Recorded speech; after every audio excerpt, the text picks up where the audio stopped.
What's up everyone, it's your boy Infrar-Ed. Welcome to the Scott Reports. Today I'm giving you an anime review of Lostorage Incited WIXOSS Episode 2. And first and foremost, I want to start off this video by saying I dropped the ball on something really big on this episode last week. As when they showed the ending clip, which is now the opening, it was something really big in there that I completely missed out on as we were trying to figure out if this is a reboot or where this take place in the WIXOSS universe. But in the segment at the end, which again is now the opening, we actually see one of the lyrics. We see Persuaded. I think I'm probably butchering her name, so I'm just gonna say Persuaded.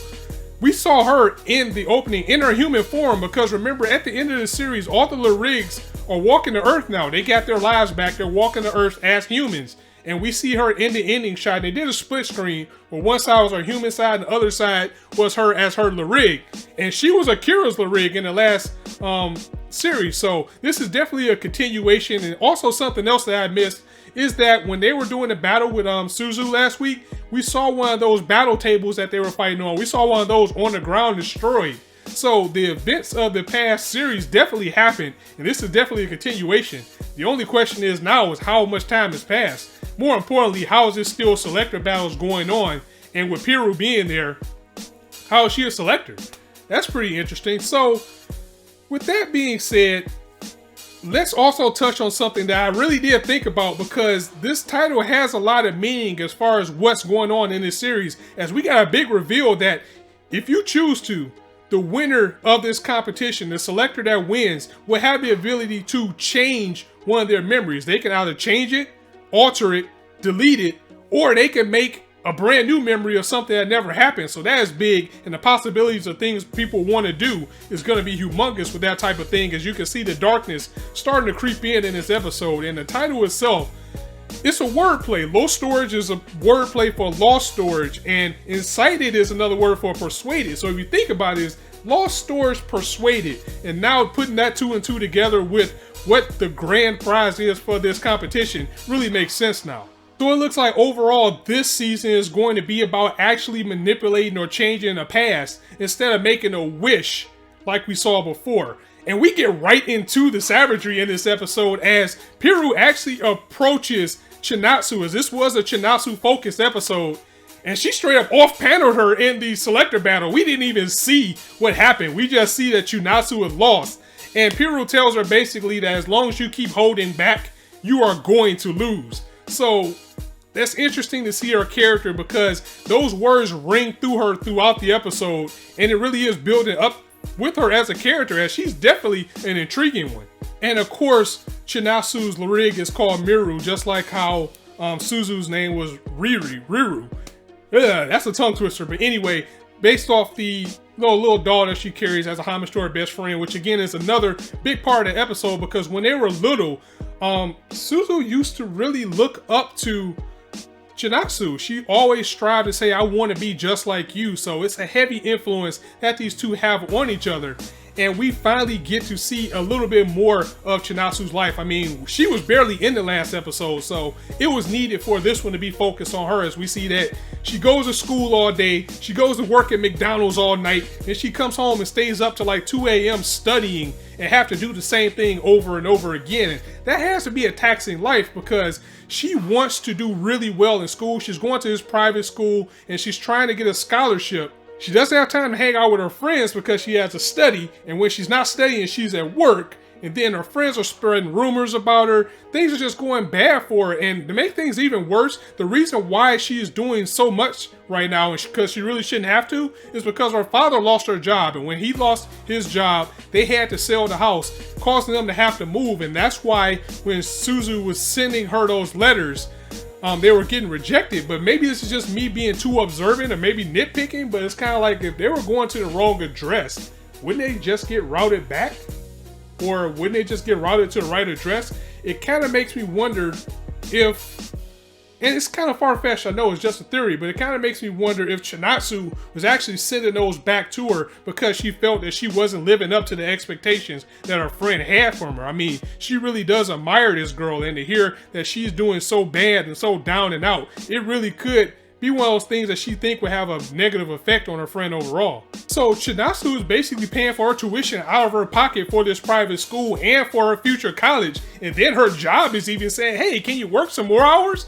I mean, that sucks. I went through this type of thing when I was in college. I know how that can be taxing, how it can put a strain on you overall. And then, like I said, when you do have the time to finally do something, either something bad happens or you're so tired you don't want to do anything, or you just can't do it at all, which causes your friends to think that you're being flaky. Just all types of bad things happen. One of the students said that they saw her out at night, and in Japan, you know, they have like a curfew, so if you're seen out at night, that just makes you a bad student. Got into a confrontation with one of the girls that she thought told a rumor. She straight up grabbed her by the collar and pushed her up against the wall. That got her in trouble with the teacher. She's failing in school because she's working too hard. Her job is noticing all this too, and was told about what happened at the school, and she got fired. So things are really bad for Chinatsu, and it's just a big heavy burden that she has on her shoulder that she has to take by herself, and she really shouldn't have to. And this character is really tugging at my heartstrings, and she really does deserve better. Anybody working and busting their ass like that deserves happiness. So I wonder what type of wish she's going to wish for. Or not wish, rather what type of memory would she choose to have erased? And I have a theory. You see, Chinatsu really feels that she is letting Suzu down. So maybe, just maybe, and she does mention this in the episode, that maybe she won't need Suzu anymore, and she asks her Larigas, like, if she loses, will she disappear altogether?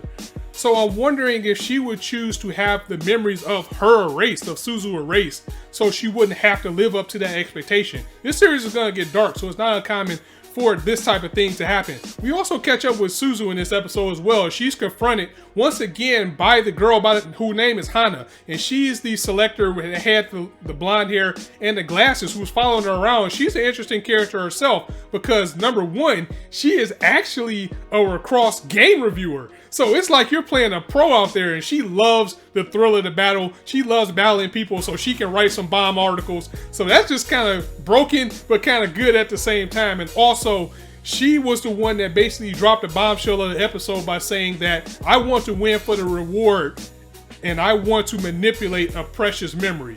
So we got that from her. But then again, this was a Chinatsu feud episode, as she's just been losing battles. I mean, she just been straight up getting bummed up. She's losing to jobbers. I mean, her losing to Piru, that doesn't count, but her losing to these people who seemingly are just random coming up to her, that's just unacceptable. As you know, as you lose 5 battles, you are gone.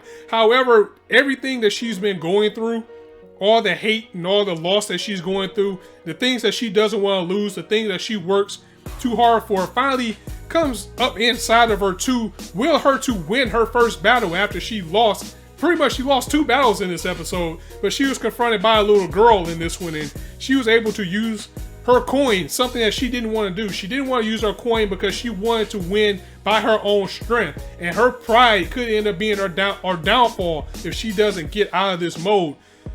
Because she wanted to win on her own. She wanted to use her own power. She didn't want to have to use the coin, and she used the ability called Berserk. But again, we got another off-panel victory, which was a little bit irritating for the episode because I really wanted to see what Piru was capable of. More importantly, I wanted to see what this Berserk ability was capable of when Chinatsu finally did use her coin.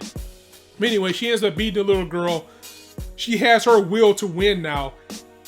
And now we have to wonder what type of memory she's going to choose to have erased. Again, I think it's really going to have something to do with Suzu. I think she's going to want to have Suzu erased from memory, and they both can't win. We still don't know what Suzu wants either, but I think Chinatsu's going to want to have that expectation of letting someone down, of failing someone, or maybe just herself. Maybe she wants to erase herself. Maybe she wants to win and give herself a new life entirely. We don't know how this works, but we do know what we're looking forward to now. And again, this was a very strong episode, and I have to say, I'm really enjoying this series, so I cannot wait for next week. Guys, let me know what you thought of this episode in the comments. If you like this video, go ahead and drop it a like. And if you want to hear more, go ahead and hit that subscribe button, as there's not a shortage of content for you guys to indulge on this channel. And as I always say, you guys can be anywhere on YouTube right now, but you chose to listen to me.